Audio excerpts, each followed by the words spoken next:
Hi guys, this is a Texas Lawn Sprinkler Company brass spray head with a 20-foot half circle nozzle in it, and it's a little unusual in that the body of it is made out of brass instead of bronze, and you usually don't see that. Brass is not as rugged as bronze is for direct burial in the ground, but I'm told a number of these were sold in the Dallas area in the 1940s and perhaps into the 1950s.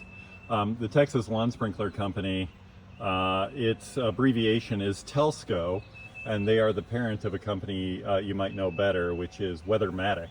And so Texas Lawn Sprinkler was founded by Mac Snoddy in the fall of 1945. He was born in Illinois, worked for the Northern Indiana Brass Company in Elkhart, Indiana, and got involved in irrigation because they made sprinklers back in the 1930s. And before that, they had their own line, and they also produced sprinklers for companies like John A. Brooks and A.C. Auten and others.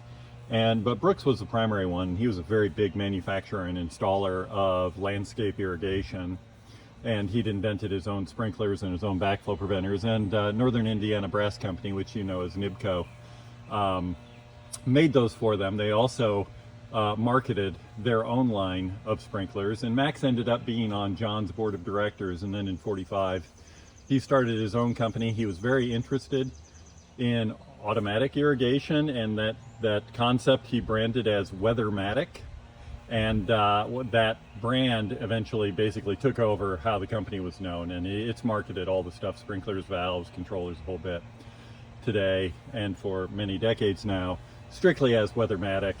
I'm not even sure they say a division of TELSCO anymore. They used to always say that. And so it's been a long-lasting company. The Snoddies sold it sometime around the year 2000, maybe just before. Max's son ran the company for a while prior to that. And they also do good charitable work in bringing potable water to communities around the world that need it. So interesting company. Like I said, this one is a little strange because it has a brass body. You can see the nozzle got clipped by a lawnmower, but it still functions. For a 75-year-old sprinkler, you got to expect it might leak around the turret a little bit. This one does, but the pattern's still nice coming out of that brass nozzle. And so let's enjoy this very early, call it a Weathermatic spray head. Thanks for watching.